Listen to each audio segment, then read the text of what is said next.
Good afternoon. It's 4 p.m., May 15th, Tuesday, 2018. This is the City of New Ulm Annual Public Informational Meeting on the Stormwater Pollution Prevention Plan.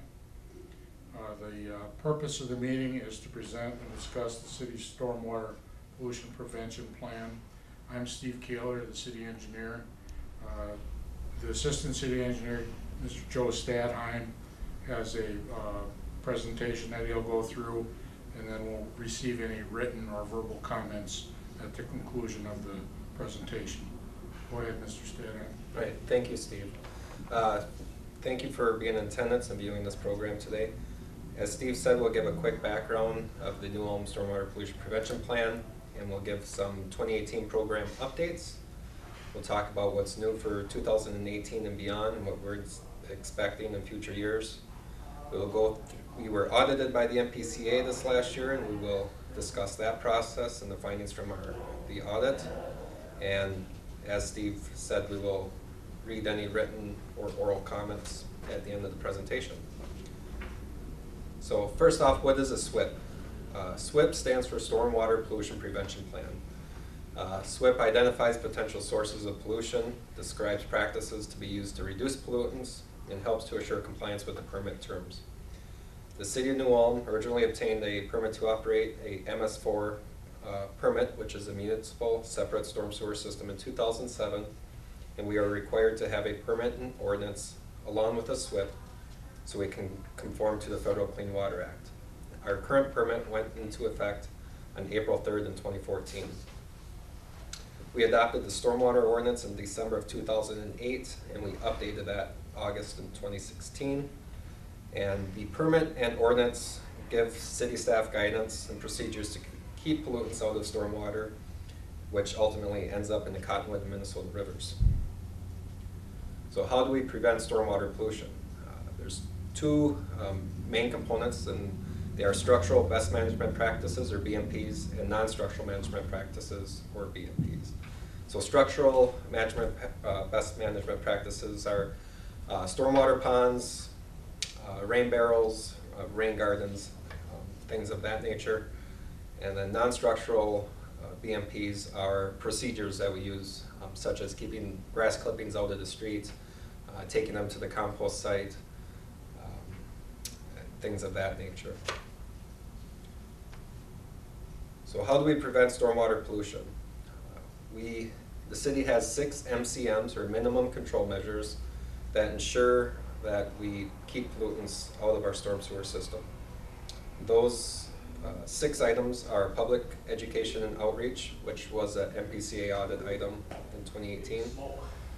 Public participation and involvement, which was another audit item. Illicit discharge elimination, which was the final audit item. And then the 3 remaining MCMs are construction runoff control, post-construction management, and pollution control and housekeeping. So MCM number 1 is public education and outreach. So we distribute educational materials to inform citizens about the impacts of polluted stormwater. And we do that through a couple different methods. First is utility bill flyers we send out once a year. In 2017, we sent out a flyer on household hazardous material recycling. And we used the mercury spill that happened in February of 2017 as an educational opportunity to go along with those items. Staff training, we train city staff once a year for illicit discharge detection and elimination. We have flyers that we send out to local contractors and businesses. We have a South Central Stormwater Coordinators group with other local MS4s where we can share ideas and procedures that seem to work well for other municipalities. And then the last is what we are doing today, is the annual meeting. So MCM number 2 is public participation and involvement.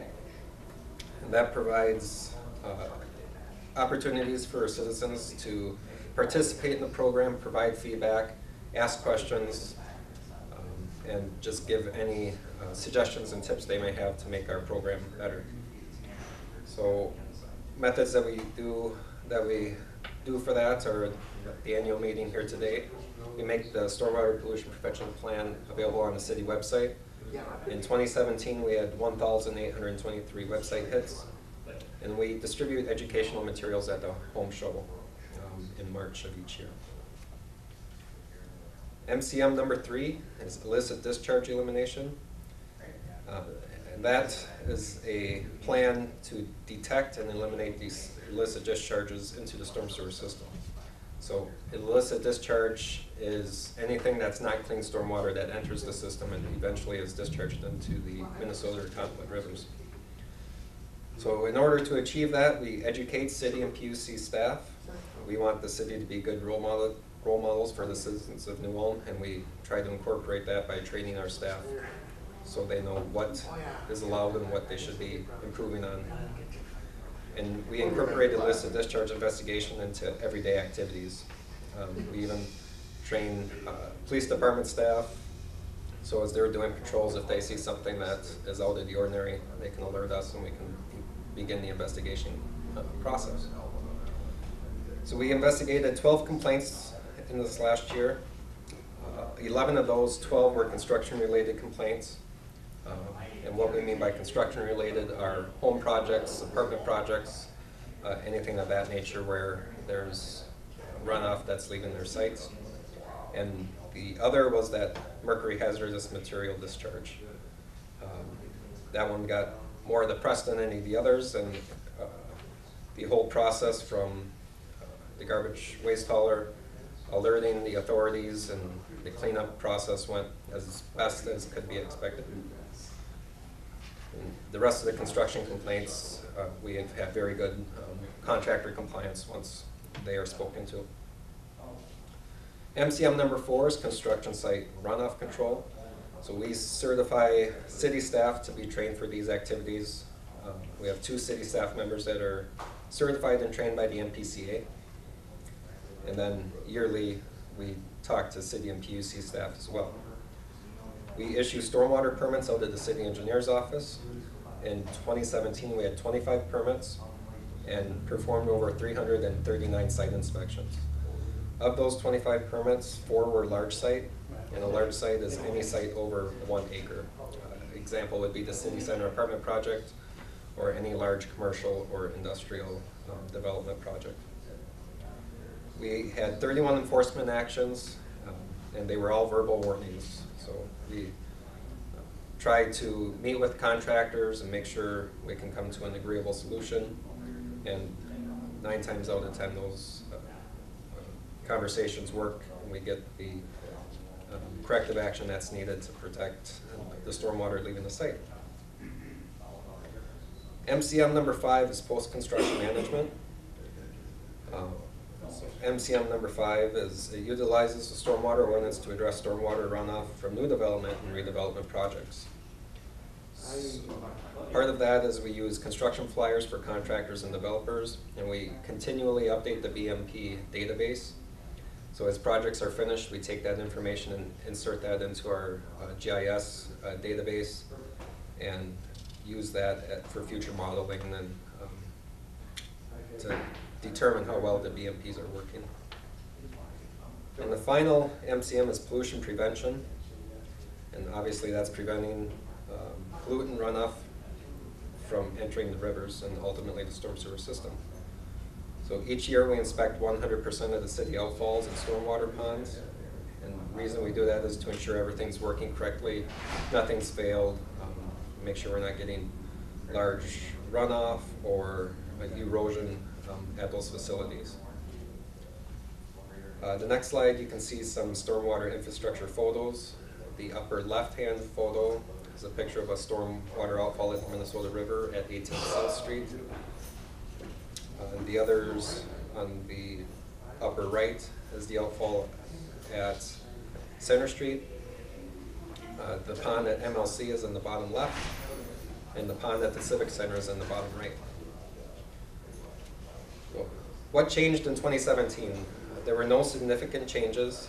The MPCA is in the process of issuing a new construction activity permit, which is expected to be active in August. The draft permit was available for public comment, and that public comment period closed on May 9th. One major stormwater related project that we had in 2017 was dredging of the 5th North Holding Pond. So we restored the pond to its original capacity and repaired the underdrain tile system, which was significantly damaged and just wasn't functioning properly. So hopefully that dredging of that pond lasts for the next 20 to 30 years before we have to do it again. That project went really well. They held out about 7,700 cubic yards of sediment from the pond.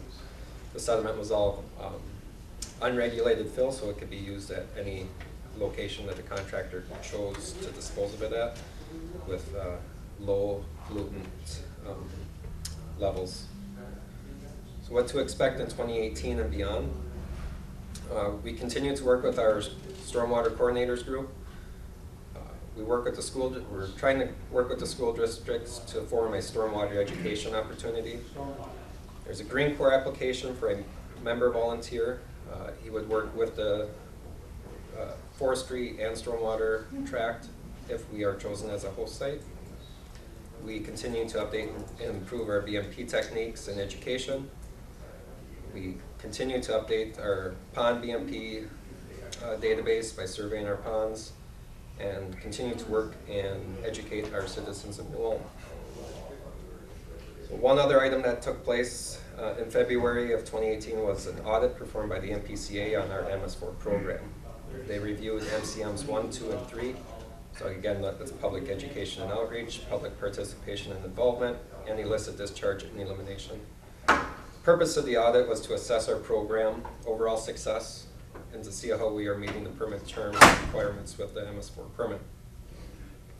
All the items reviewed met the requirements of the MS4 permit, and the MPCA commended the city staff for accurate records and SWIP performance.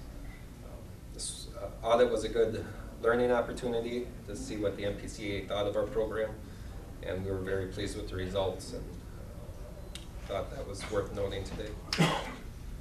At this time, we would open it up for any verbal or written comments. Our office did not receive any written comments on the SWIP, and it does not look like we have any comments from those in attendance. With that being said, that will conclude our presentation for today. Again, if you do have any questions, you can email the city engineer's office or give us a call at 507-359-8380. Thank you.